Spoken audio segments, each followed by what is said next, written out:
Hey Technatious Tigers, here is your G Suite Tip of the Week number 3. The benefits of using Incognito Mode in Chrome web browser. When in the Chrome web browser, go near the top right corner and click on the 3 vertical dots, then select New Incognito Window.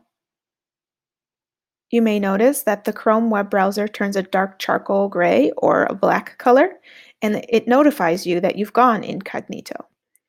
The incognito mode does not save your browser history, cookies, site data, or any information you entered into forms. Also, if you have logged into an account using incognito, when you close the incognito window, it will automatically log you out.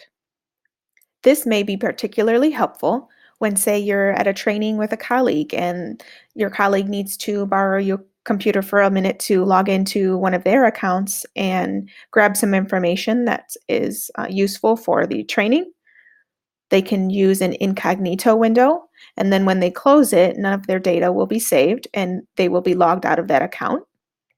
This may also be helpful, say, when you've accidentally forgotten your laptop at home and you need to borrow one from our library. You could use the incognito browser so that when you return it to the library, none of your information is saved for the next person who may borrow it.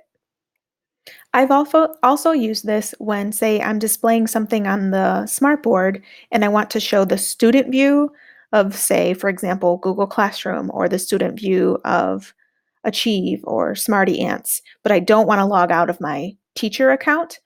I could open up the incognito window and then have a student log in that way.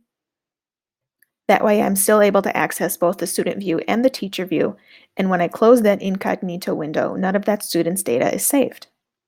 And none of my login information is altered because of that student login. When you're done using the incognito window, all you need to do is close it, and all of that data is now gone, and none of the logins or passwords are saved either. Go ahead and give Incognito Mode a try. Thanks for watching.